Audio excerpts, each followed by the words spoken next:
Bonjour à toutes et à tous, on est ravis de vous retrouver pour cette manif mais historique ici à Paris. On est dans le 11e arrondissement, derrière nous vous ne pouvez pas le voir, il y a l'église Saint-Ambroise.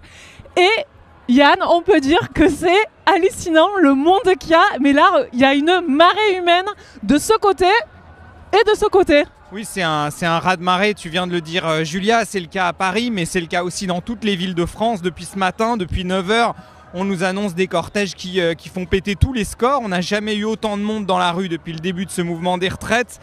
Et je crois que ça traduit une exaspération énorme. Et plus le gouvernement parle, plus il ment, plus les gens se mobilisent et disent qu'ils ne veulent pas de cette réforme.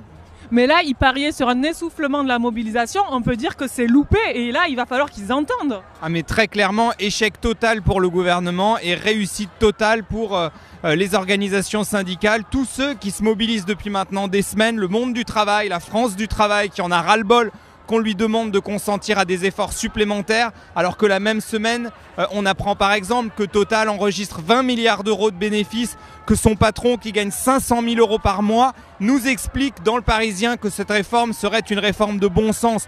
Donc on voit bien que la coupe est pleine, que les gens en ont ras-le-bol et je pense que le gouvernement ne pourra pas tenir très très longtemps comme ça en marchant sur la tête de tout le monde. Oui, parce qu'ils avaient parié en lâchant des miettes que le mouvement s'essoufflerait et ce qu'on voit c'est que les gens, il y a un ras-le-bol très fort et que les gens comprennent très bien ce que c'est que bosser 2 ans de plus. Donc la pédagogie gouvernementale, elle marche pas.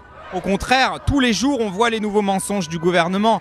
Ils nous ont dit la retraite à 1 200 € minimale pour tout le monde et il y a le ministre des Relations avec le Parlement qui avoue qu'en réalité, ça ne sera pas le cas. Ils nous ont dit que c'est une réforme qui sera positive pour les femmes et puis là aussi, on nous révèle qu'en réalité, pas du tout et que ce sont les femmes qui seront les premières victimes de cette réforme parce qu'elles ont des carrières hachées, parce qu'elles ont bien souvent des salaires qui sont très inférieurs à ceux des hommes et donc des retraites qui sont 40% en dessous et que cette réforme ne va rien régler à ça, au contraire.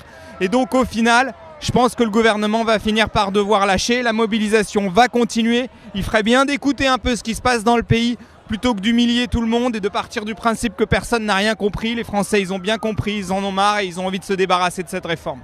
Une des issues possibles, c'est le référendum et c'est ce qui est demandé par le Parti communiste et Fabien Roussel, mais pour l'instant c'est toujours un niet du gouvernement. Bien sûr, et d'ailleurs ils passent leur temps à dire c'est pas la rue qui décide. Bah si c'est pas la rue qui décide, c'est aux urnes de décider et le meilleur moyen de trancher ça par les urnes, c'est d'organiser un référendum. Les Français ils sont très intelligents, ils sont tout à fait capables de comprendre. On leur pose une question simple, est-ce qu'ils sont favorables à cette réforme ou pas ? Et ils le tranchent par leur vote. Ma conviction évidemment c'est qu'ils rejetteront cette réforme, mais en tout cas ça permettra que tous les arguments soient sur la table. Ça veut dire une campagne de 6 mois, une campagne où tout peut être discuté et on tranche ça par un vote démocratique. C'est comme ça qu'on devrait se conduire dans un grand pays démocratique comme le nôtre. Alors aujourd'hui, le gouvernement va prendre un bon coup de pression, mais d'ores et déjà l'intersyndicale appelle à une journée de mobilisation jeudi prochain, mais surtout une très très grosse journée le 7 mars, si je ne me trompe pas. Là, c'est carrément un appel à bloquer le pays. Est-ce que toi aussi, tu sens que ce bras de fer va se renforcer au cours des semaines à venir, des jours à venir? Bien sûr, on voit qu'on monte d'étape en étape de plus en plus fort. Les 2 prochaines étapes, c'est effectivement jeudi prochain. Et puis aussi la perspective du blocage le 7 mars. Sauf si d'ici là, bien sûr, le gouvernement retrouve un peu de lucidité, prend la mesure de la colère qui s'exprime un peu partout. Mais si ça n'est pas le cas, évidemment qu'il faudra que le bras de fer soit plus puissant. Le monde du travail, il se défend avec les armes qu'il a. Les armes qu'il a, c'est les manifs, c'est les grèves et c'est le blocage du pays. En tout cas, on voit que cet appel à la mobilisation, le moins qu'on puisse dire, c'est qu'il est entendu. Dernière question, bon alors toi tu es ici avec ta belle écharpe parce que tu es maire adjoint ici à Paris, mais tu es aussi porte-parole du Parti communiste. Le PC il est à fond dans la campagne avec toi, avec Fabien, avec tous ses élus et ses militants.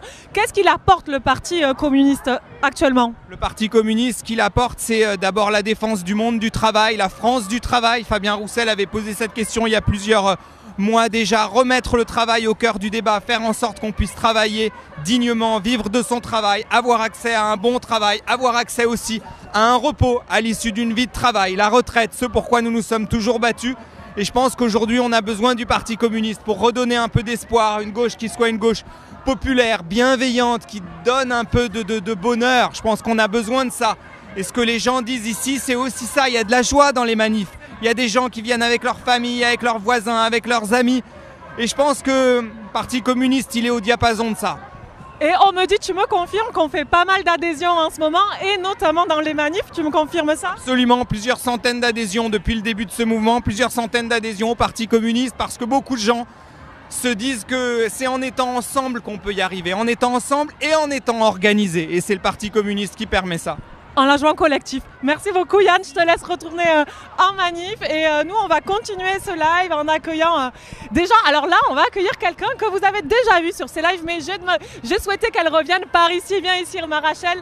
Rachel, c'est une militante du PCF. Alors ouais, il y a un peu une différence de taille entre nous, mais Rachel elle tient le point d'orga du PC. Et ce pourquoi je lui ai demandé de venir, c'est pour montrer comment le parti, dans cette bataille qui est aussi une bataille de communication et une bataille politique, met en œuvre des moyens innovants et assez sympas pour mener la bataille. Alors Rachel, déjà c'est quoi l'ambiance là? Comment tu sens la manif?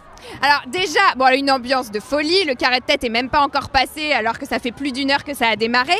Mais alors ce que je voudrais quand même rajouter, c'est qu'aujourd'hui on n'a pas un point fixe, on a 3 points fixes sur la manif et ça c'est quand même important de le souligner alors qu'on est à la 2e manifestation de la journée. Donc on est sur une mobilisation impressionnante de manière générale, mais aussi voilà du parti, parce qu'effectivement le Parti communiste il est implanté sur tout le territoire avec des milliers de gens, des dizaines de milliers de gens, donc ce qui nous permet en fait d'être là en fait pour se battre pour les retraites.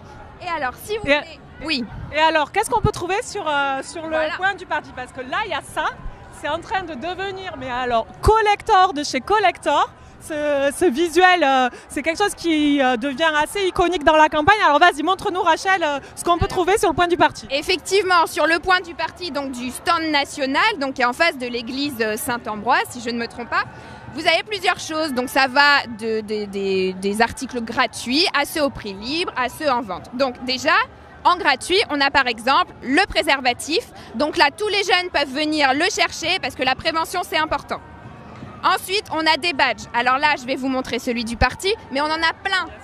Il y a celui-là aussi qui est là. On en a plein. On a effectivement celui-ci. On en a qui peuvent aussi servir pour le 8 mars. On a des badges violets. On a des badges Fabien Roussel. On est une vraie fabrique à badges. Voilà, exactement. Ensuite, on a des autocollants. Donc, par exemple, comme celui-ci, je suis mal traité, je suis mal retraité. On a des autocollants grand format qui reprennent notre affiche. Voilà. Macron, méprisant de la République, je pense que ça tombe bien. Voilà, on l'a aussi en petit format, on l'a aussi en rond. On est à fond. Des bulletins d'adhésion.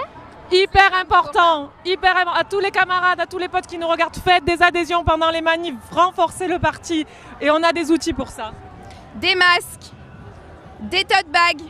Voilà, on a vraiment tout ce qu'il faut. Et là, je vous montre qu'une petite partie. Donc venez adhérer, venez vous battre pour les retraites, venez sur le point du Parti communiste devant l'église Saint-Ambroise. On vous attend tous devant l'église Saint-Ambroise. Nous, merci Rachel, nous on va continuer encore ces interviews. On va accueillir le secrétaire fédéral de Paris, Adrien Tiberti. Comment tu vas? Il était impatient de monter sur le camion plateau. Alors Adrien, on en a fait des manifs, toi et moi, c'est pas notre première manif. Là quand même, ça a de la gueule. Hein. Il y a du monde, et parce qu'il y a un vrai besoin, il y a une vraie demande de pouvoir exprimer une colère qui est très très importante dans le pays, vu la violence de la politique du gouvernement, la violence avec cet allongement de la durée du temps de travail, la violence avec l'explosion des coûts de l'énergie, avec les salaires bloqués, tout une accumulation parce qu'évidemment la politique du gouvernement est une politique au service du capital, et les gens dans ce pays qui répond toujours du nom de Robespierre, et ça n'est pas possible. On veut de la justice sociale, on veut l'égalité. Bah ouais, on le voit, c'est impressionnant parce qu'on est vraiment en direct là avec vous et ça n'arrête pas et c'est incroyable, c'est une marée humaine. Toi, t'es prof. Bon alors, bosser jusqu'à 64 piges dans ton collège, ça te dit? Parce que c'est le projet de Macron, quoi. Déjà, nous, on est dans une profession où les élèves, chaque année, ils ont le même âge. Ah oui, et nous, chaque année, on a un an de plus. Puis surtout, il faut refaire l'historique de cette profession qui est maintenant maltraitée depuis des années. On est la seule profession qui n'a pas eu droit à la réduction du temps de travail en 1997-2002. Là, le ministre vient d'annoncer que les 10% de revalorisation que Macron avait promis au moment de la campagne électorale se doublerait d'une augmentation de temps de travail de 11%. Voilà, donc encore une baisse du temps de travail. Donc la colère, elle est très importante dans la profession. Plus personne ne veut faire ce métier qui est pourtant essentiel pour la vie de la nation. Et on en a marre de tenir le service public à bout de bras comme d'autres professions. Et donc ouais, il y a beaucoup de colère et une envie très forte que ça change. Merci beaucoup Adrien. Et c'est vrai que chez les profs, ils sont très très mobilisés, mais pas que. Il y a plein de professions qui sont ici, on le voit, c'est très divers aux côtés des syndicats. Il y a aussi une partie de la jeunesse qui s'est mobilisée et on va les accueillir. Je vais demander à Enzo et Paul et à Léna de monter. Elle n'était pas au courant, mais c'est pas grave, elle a un super drapeau. Alors viens par ici, toi t'étais pas prévu, tu te dis mais je suis tombée dans quoi là? T'inquiète pas, ça va. Alors Léna, c'est la coordinatrice nationale. Secrétaire nationale de l'Union des étudiants secrétaire nationale de l'Union des étudiants communistes et Paul et Enzo qui sont des militants. Bon alors, vous permettez honneur à la secrétaire nationale. Donc, on en est où de la mobilisation des jeunes aujourd'hui contre la réforme des retraites? Eh ben, les jeunes, ils rentrent en mobilisation, ils sont de plus en plus mobilisés sur les lycées, sur les facs.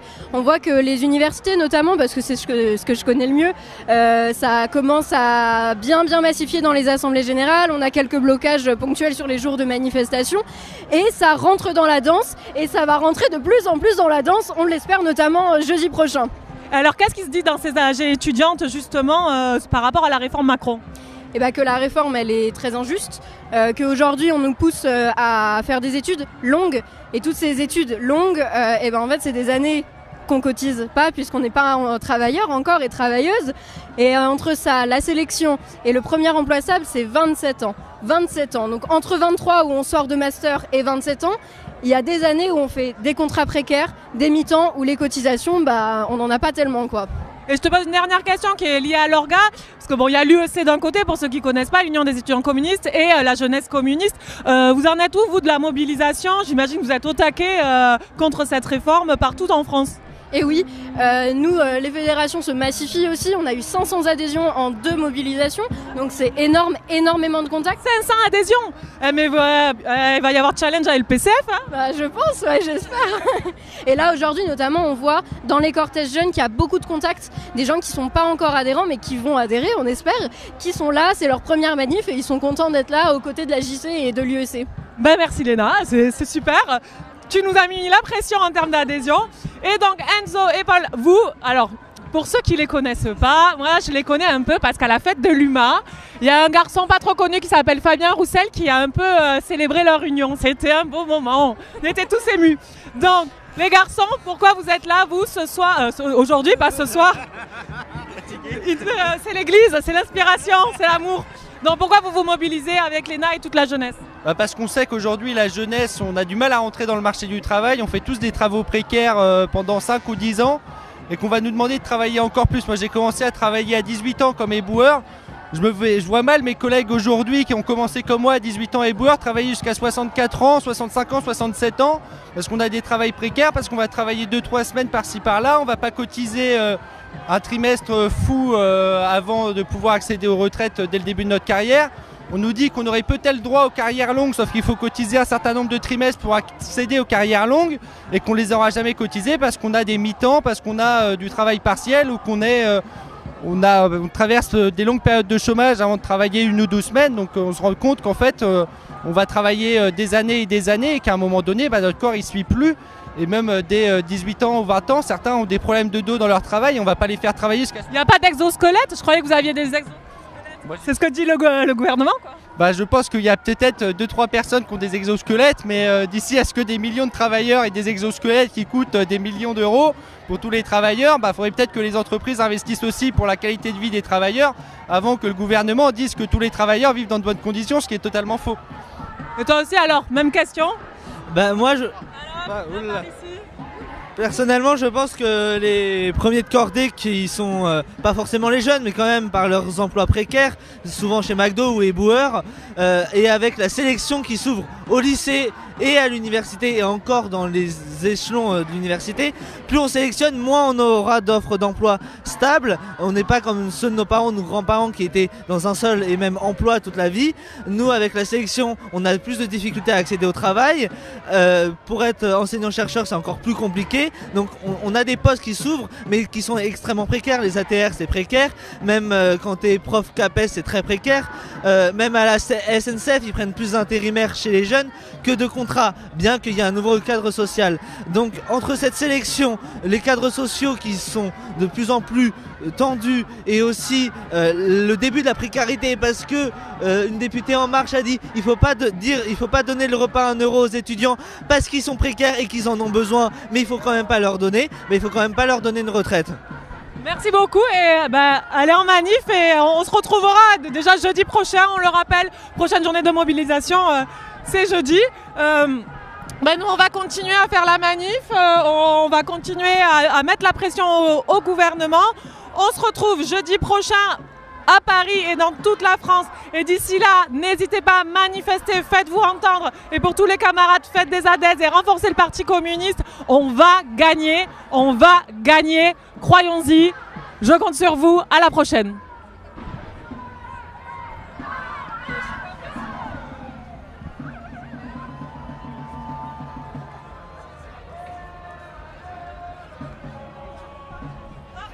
Alors attendez, parce que moi, vous pensiez que j'allais partir, mais pas du tout. Je cherchais Luce et je ne la trouvais pas. Alors Luce, viens par ici. Voilà, devant la caméra. Luce, tu es graphiste, tu as un très joli ballon. Tu es graphiste et toi, tu me disais, tout à l'heure on discutait dans la manif, tu me disais, ouais en fait, t'as juste pas envie de bosser jusqu'à 64 ans. C'est physiquement pas possible dans ta profession et en plus, il y a une question de sens de la vie, de sens que tu mets à ta vie. Exactement, voilà, tout simplement, j'ai pas envie. Après, parce que j'ai envie de pouvoir faire autre chose aussi de ma vie que de travailler. Moi, je milite, j'ai une vie sociale très riche et j'aimerais militer dans des associations, ce que pour l'instant, je n'ai pas le temps de faire et je compte bien pouvoir trouver ce temps à un moment. Et puis, en plus, j'ai déjà du mal à trouver du boulot, donc est-ce que je vais en trouver jusqu'à si tard ? Ça m'étonnerait. Et moi, je suis graphiste, donc je passe mes journées devant un ordinateur. J'ai déjà la vue qui baisse, donc ce serait absurde de travailler quand je verrais vraiment plus grand-chose, alors que mon outil de travail sont mes yeux. Et en fait, là où je trouve que c'est quand même terrible, c'est que je gagne moins que mes collègues. Déjà, je ne travaille pas tout le temps. J'ai une carrière hachée. Et en plus, mes collègues masculins gagnent mieux, alors que si je gagnais autant, je pourrais cotiser plus. Et donc partir plus tôt avec une meilleure retraite, alors que là, ce qui s'annonce pour moi est catastrophique. Oui, parce qu'alors, il y a les 2 journées de mobilisation. La prochaine, c'est le 7 mars et c'est à la veille du 8 mars. Et la question des femmes, là, dans la retraite, une retraite moyenne d'une femme, c'est 40% de moins que celle d'un homme. Et il y a un vrai, on est les premières victimes, on sera les premières victimes de cette réforme. Ah bah oui, ça clairement parce que non seulement on subit plus les temps partiels, et d'ailleurs moi... j'en suis la preuve tout au long de ma carrière professionnelle. Ça fait déjà plus de 20 ans que je travaille. J'ai rarement eu des emplois à temps plein et en CDI. J'ai fait beaucoup d'intérim, beaucoup de 1 mois de temps en temps, etc. Et en plus, j'ai toujours été moins payée que les hommes.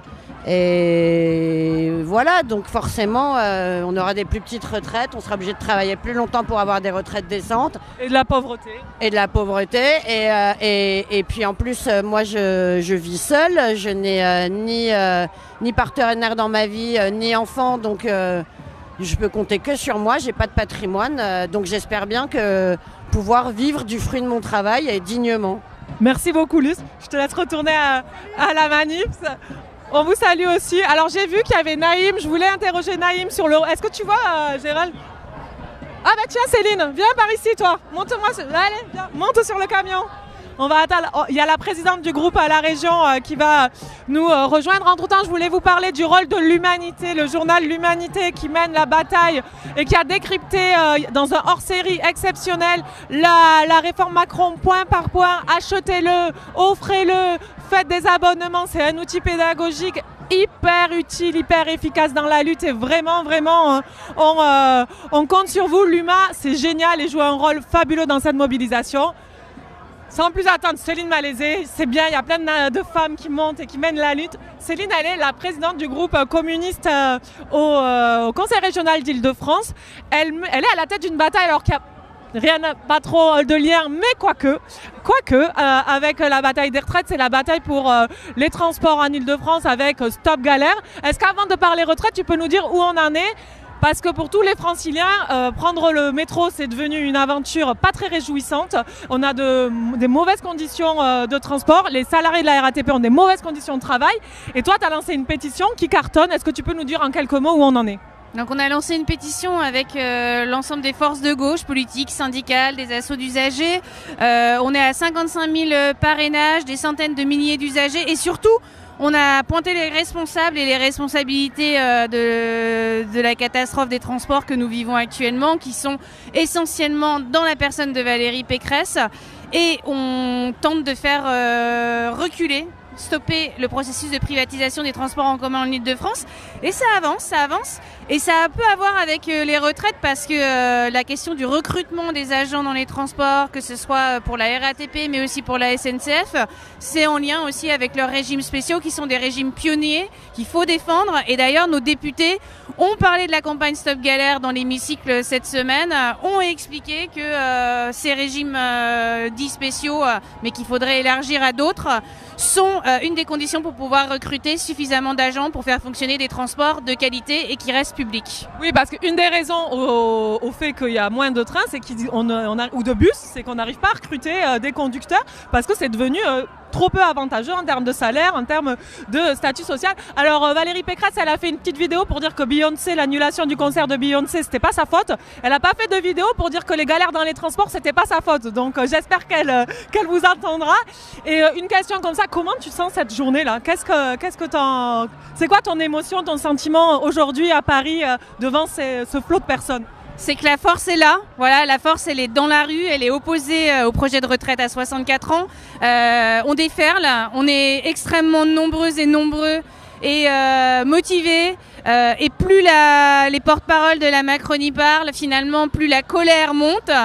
Mais maintenant, il va falloir que Emmanuel Macron cède et retire cette réforme. Le mois de mars s'annonce un beau printemps et puis un mois de mars où le rapport de force va être finalement quelque chose de décisif. Voilà, ce que l'intersyndicale vient d'annoncer en disant on va renforcer notre mobilisation. Je disais avant de venir que des syndicats du monde entier nous regardent, comptent sur notre mobilisation, sur notre force et sur notre victoire pour que finalement ça cède ici et ça cède aussi ailleurs. Donc non, c'est vraiment, c'est enthousiasmant, ça donne un optimisme dans la lutte, dans le combat et je pense qu'on peut gagner. Moi aussi, merci Céline, je te laisse retourner à la manif. On peut gagner, ce qu'elle dit c'est vrai. Cette manif, elle a des goûts, elle a une odeur de jours heureux. On est hyper heureux, on va continuer à se battre, on va continuer à défiler. Et au bout, je vous le disais tout à l'heure, on va gagner. Je compte sur vous, on se retrouve à la prochaine manif. Portez-vous bien.